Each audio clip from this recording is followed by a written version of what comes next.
Hello guys, जय हिंद। एक बार फिर हमारे यूट्यूब चैनल ड्रीम्स मेकर में आपका बहुत बहुत स्वागत है। तो चलिए, हमारा जो टॉपिक है वो भारत के संविधान की प्रस्तावना के शब्दों के बारे में हम बात कर रहे थे, जिसमें हम पीछे कुछ शब्दों के बारे में पढ़ चुके हैं। आज हमारे जो बचे हुए शब्द हैं उनको आज हम कंप्लीट कर देते हैं, तो यहाँ पे हमारा प्रस्तावना जो है वो पूरा हो जाएगा। और तो चलिए, इसमें जो हमारे बचे हुए कुछ शब्द हैं उनको पूरा करते हैं, लेकिन इससे पहले लाइक, सब्सक्राइब और शेयर जरूर करिए। तो चलिए शुरू करते हैं। इसमें हमारे 3 शब्द और रह गए हैं। कौन से? स्वतंत्रता, समानता और बंधुत्व, यानी कि फ्रीडम, इक्वलिटी और फ्रेटर्निटी, बंधुत्व या ब्रदरहुड बोल सकते हैं। तो ये 3 शब्द अभी हमारे और रह गए हैं। तो इनको अगर हम इनके प्रोविजन की बात करें कि प्रावधान, इन तीनों शब्दों को जो लिया गया है वो प्रावधान को वो लिया है फ्रेंच रिवॉल्यूशन से। फ्रेंच रिवॉल्यूशन, फ्रांस की क्रांति से इनको लिया गया है 1789, 1789 में। सब स्वतंत्रता, समानता और बंधुत्व। तो चलिए हम एक एक करके इनको पढ़ते हैं। तो पहला हम पढ़ते हैं स्वतंत्रता के बारे में, यानी कि फ्रीडम। तो स्वतंत्रता क्या होती है? अगर आपके दिमाग में स्वतंत्रता का मतलब क्या है वो हम जानेंगे, ठीक है। या फिर संविधान में स्वतंत्रता का क्या मतलब दिया गया है तो उसको हम जानने की कोशिश करते हैं। तो स्वतंत्रता क्या है कि संविधान के अनुसार अगर स्वतंत्रता की बात करें तो स्वतंत्रता क्या होता है कि किसी व्यक्ति पर अगर उसके विचारों के लिए या किसी भी प्रकार के उसके कर्तव्यों के लिए किसी प्रकार का उस पर कोई बाह्य यानी कि एक्सटर्नल फोर्स या एक्सटर्नल प्रेशर अप्लाई ना किया जाए तो वो उसके लिए स्वतंत्रता कहलाता है। मतलब किसी भी व्यक्ति पर उसके विचारों को या उसके कार्यों को करने के लिए किसी बाह्य व्यक्ति के द्वारा या किसी दूसरे पर्सन के द्वारा उस पर कोई दबाव ना डाला जाए या उस पर किसी प्रकार का इंटरफेयर ना किया जाए, तो उसे हम बोलते हैं स्वतंत्रता या फ्रीडम, ठीक है। तो भारत में भी इसी प्रकार की स्वतंत्रता को अपनाया गया है। तो अगर स्वतंत्रता की हम बात करें तो भारत में जो संविधान है उसमें स्वतंत्रता के कुछ प्रावधान, स्वतंत्रता के कुछ प्रोविजंस दिए गए हैं, ठीक है। मतलब भारत में एक स्वतंत्र राज्य बनाने की जो घोषणा की गई है, लोगों को स्वतंत्रता जो दी गई है प्रस्तावना के अंदर, तो उस पर हम चर्चा करने जा रहे हैं। तो इसमें स्वतंत्रता की अगर बात करें तो भारत में स्वतंत्रता का जो उदाहरण है, एग्जाम्पल है, वो आपको कहाँ दिखाई देता है? हमें फंडामेंटल राइट्स जो है, मौलिक अधिकार, उसमें आर्टिकल 19 से 22, अनुच्छेद 19 से अनुच्छेद 22 तक के जो अधिकार हैं वो हमारे स्वतंत्रता के अधिकार हैं, राइट टू फ्रीडम है, ठीक है। जिसमें हमें कई प्रकार की स्वतंत्रताएं दी गई हैं, जैसे कि बोलने की स्वतंत्रता, कहीं भी देश में घूमने फिरने की स्वतंत्रता, ठीक है, और अभिव्यक्ति की स्वतंत्रता, right to speech, right to survive, जीने की स्वतंत्रता, राइट टू प्राइवेसी, ठीक है, और अपने आप को डिफेंड करने की स्वतंत्रता। तो इस प्रकार की काफी सारी स्वतंत्रताओं के बारे में अगर हम बात करें तो भारत के संविधान में इन स्वतंत्रताओं को दिया गया है। तो इनमें अनुच्छेद 19 से अनुच्छेद 22 जो दिए गए हैं, इनमें भारत में संविधान में स्वतंत्रता को दर्शाया गया है, ठीक है। ये हम एक एक अनुच्छेद जो है मौलिक अधिकारों में जब हम पढ़ेंगे तो उसमें एक एक अनुच्छेद को हम डिटेल में जानने की कोशिश करेंगे कि उसमें क्या दिया है और किस प्रकार की स्वतंत्रता, समानताएं जो भी दिए गए हैं उनमें किस प्रकार उनको सुनिश्चित किया गया है। यहाँ पे अभी सिर्फ हम इतना जानेंगे कि भारत के संविधान में स्वतंत्रता का जो महत्व है वो कहाँ है और किस प्रकार भारत का संविधान उसको सुनिश्चित करता है या भारतीयों के लिए उसको किस प्रकार से सिक्योर करता है, ठीक है। तो इसको सिक्योर करने के लिए अनुच्छेद 19 से अनुच्छेद 22 तक जो दिए गए हैं उनमें भारत की स्वतंत्रता सिक्योर होती है, ठीक है। चलिए, तो ये हमारा स्वतंत्रता हो गया। अगला अगर हम बात करें तो इसमें कुछ चीजें, जैसे कि आपको पता है कि संविधान के जो मौलिक अधिकार हैं, अगर नहीं पता है तो हम आगे बात करेंगे। तो मौलिक अधिकार जो हैं उन पे सुप्रीम कोर्ट सुप्रीम पावर होता है। तो सुप्रीम कोर्ट ये गारंटी देता है कि अगर आपके मौलिक अधिकारों का हनन किया जाता है, उनका एक्सप्लॉयटेशन होता है, तो उनमें उस केस में सुप्रीम कोर्ट आपकी मदद करेगा और आपको उसकी गारंटी प्रोवाइड कराता है। ठीक है, तो इस प्रकार से हमारी स्वतंत्रता को अगर हमसे कोई छीनता है तो उसके पक्ष में हम केस लड़ सकते हैं या फिर सुप्रीम कोर्ट जा सकते हैं, हाई कोर्ट जा सकते हैं। तो उस केस में हमारी स्वतंत्रता को सुनिश्चित किया गया है। ठीक है, तो स्वतंत्रता में ये दिया गया है। अब अगला हम दूसरा देखते हैं, समानता। ठीक है, इक्विलिटी। तो समानता की अगर हम बात करें तो समानता जो है, समानता एक तरह से जो हमारे पिछली कक्षा में यानी कि पिछली क्लास में जो हमने पढ़ा है, क्या पढ़ा था, न्याय। 3 प्रकार के जो हमने न्याय पढ़े थे, तो उसमें हमने 3 प्रकार के न्याय कौन कौन से देखे थे, कौन से, सामाजिक न्याय, आर्थिक न्याय और राजनीतिक न्याय। ठीक है, तो वो न्याय एक प्रकार से आप देखेंगे कि वो सुनिश्चित करते हैं कि भारत में कितने प्रकार की स्वतंत्रताएं या समानताएं होनी चाहिए, और जो समानताएं हैं उनको एक प्रकार से सिक्योर करना या उनको सुनिश्चित करने की जिम्मेदारी वो न्याय ही हमें दिलाते हैं। ठीक है, तो उस पे जानने के लिए, अगर पिछला वीडियो नहीं देखा है तो न्याय को जानने के लिए संविधान की प्रस्तावना में जो न्याय दिए गए हैं उसको जानने के लिए पिछले वीडियो को देख लीजिए। उसका लिंक आपको डिस्क्रिप्शन बॉक्स में मिलेगा। ठीक है, प्लेलिस्ट का लिंक पूरा पड़ा हुआ है, तो उस पर आप जाके पूरी प्लेलिस्ट देख सकते हैं। ठीक है, तो अगला हम जो समानता है, समानता हमें 3 प्रकार के जो न्याय थे वही तीनों हमारी यहाँ पे समानताएं भी सुनिश्चित होती हैं। कौन कौन सी समानताएं, जैसे कि इसमें क्या दिया गया है, हमारी सामाजिक समानता, सोशल इक्वलिटी, सोशल इक्वलिटी यानी कि सामाजिक समानताएं।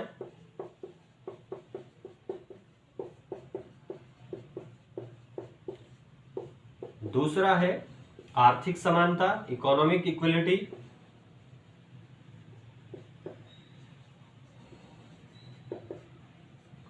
आर्थिक समानता। और तीसरा है पॉलिटिकल इक्वलिटी।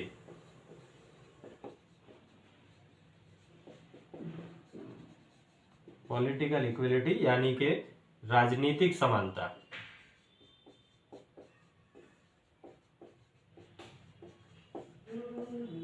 तो ये 3 प्रकार की जो समानताएं हैं वो समानता भी हमें सुनिश्चित करती हैं। अब इसमें ये समानता जो है वो भारत के संविधान में कहाँ दी गई हैं, तो सेम एज जैसा कि हमने न्याय में पढ़ा था, तो जो न्याय है वहीं पे हमें वो न्याय ही सुनिश्चित कराते हैं कि हमें कहाँ कहाँ पे क्या समानताएं मिलनी चाहिए।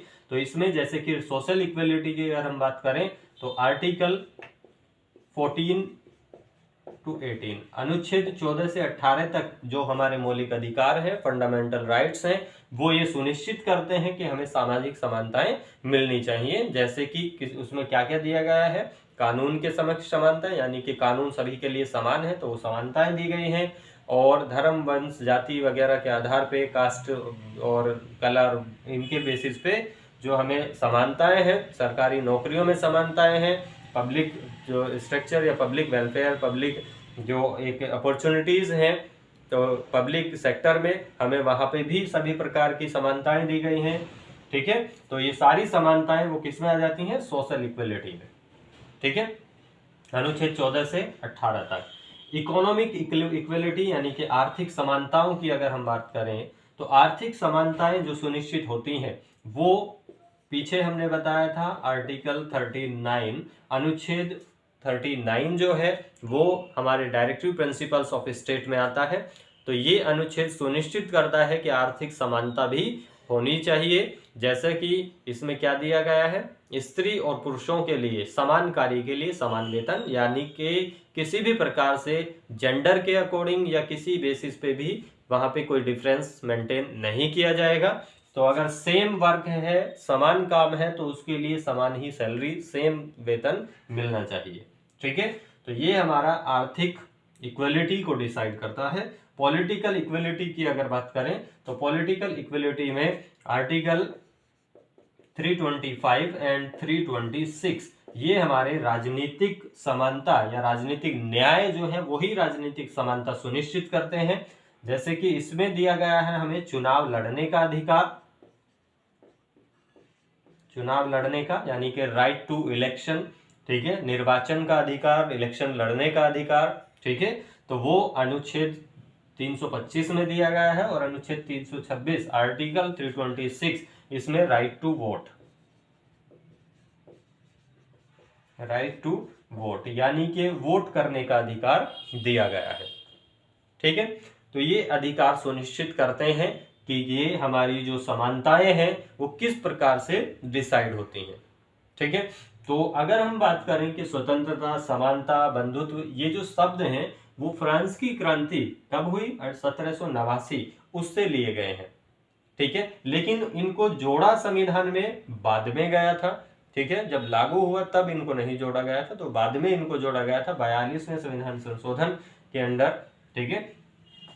तो ये चीजें भारत के संविधान में, संविधान लागू होने से पहले भी क्या ये डिसाइड होती थी या नहीं होती थी, तो इन चीजों पे अगर हम चर्चा करें तो उस पे आप देखिए कि किस प्रकार से भारत के संविधान में पहले, या जब भारत का संविधान नहीं था उससे पहले ये चीजें डिसाइड होती थी या नहीं होती थी।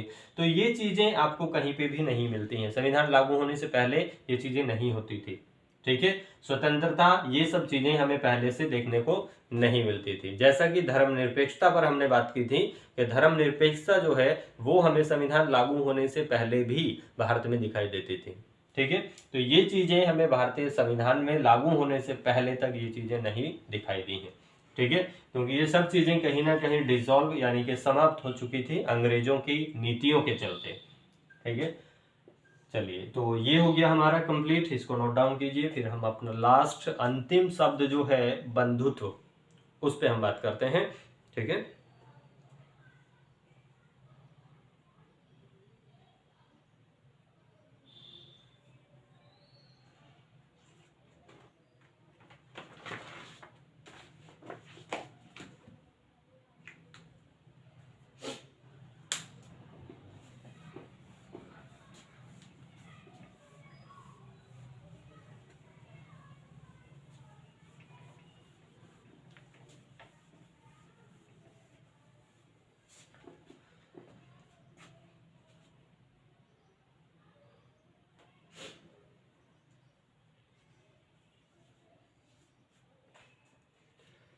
चलिए, तो बंधुत्व की अगर बात करें, फ्रेटर्निटी, तो बंधुत्व का मतलब क्या होता है, फ्रेटर्निटी का मीनिंग क्या है।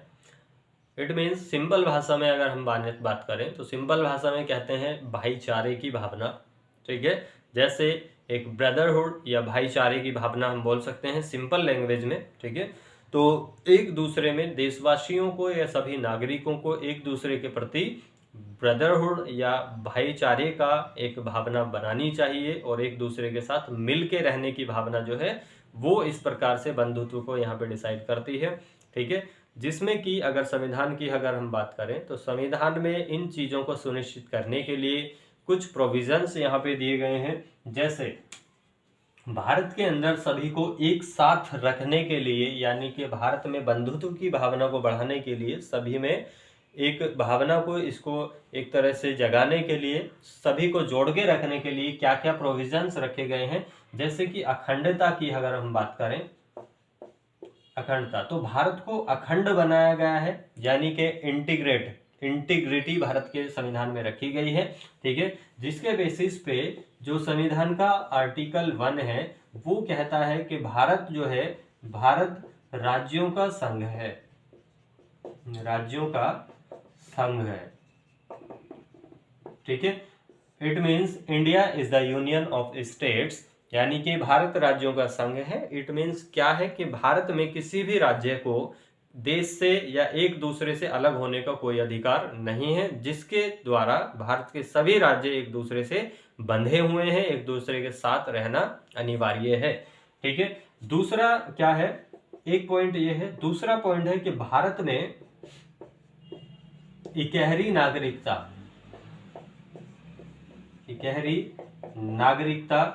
यानी कि सिंगल सिटीजनशिप को अपनाया गया है,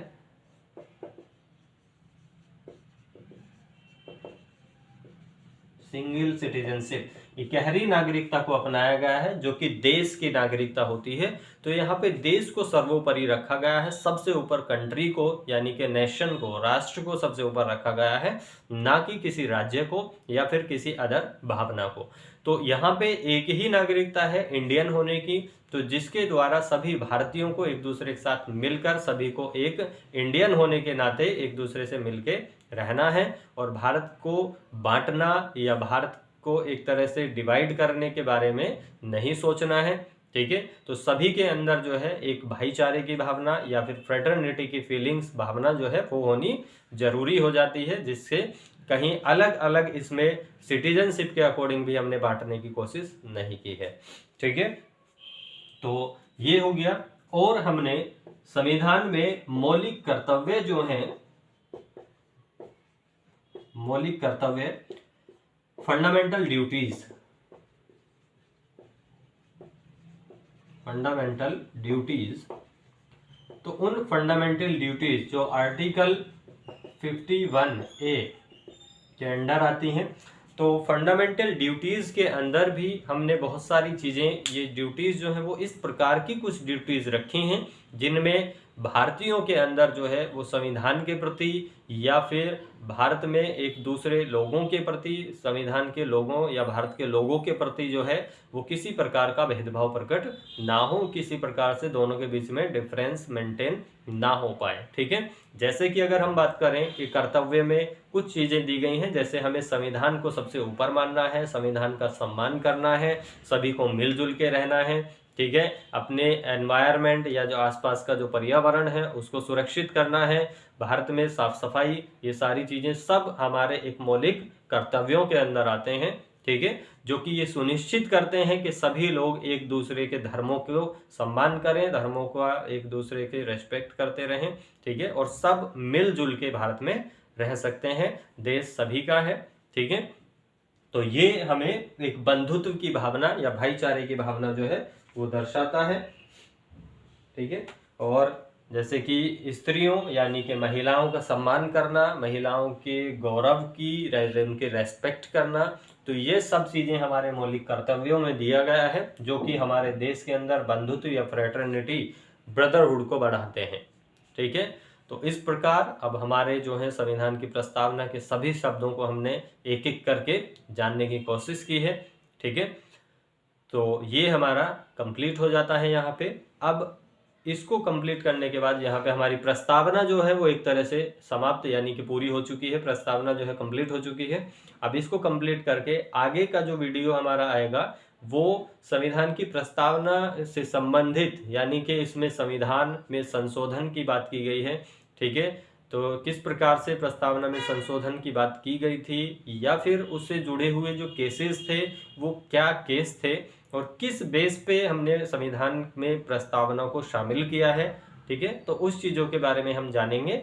इस पे हमने एक हल्की सी झलक जो है वो हमने संविधान की प्रस्तावना जिस दिन शुरू किया था, तो पहली क्लास जो प्रस्तावना की है उसमें हमने इसको बताने की कोशिश की थी। लेकिन अब हम अगली वीडियो में जो उससे संबंधित जो केसेस हमने डिस्कस किए थे, जिसमें कि बेरूबाड़ी मामला, बेरूबाड़ी केस जो था, और दूसरा केशवानंद भारती केस, तो उन पे हम एक अगला वीडियो जो है वो डिटेल में बनाने वाले हैं।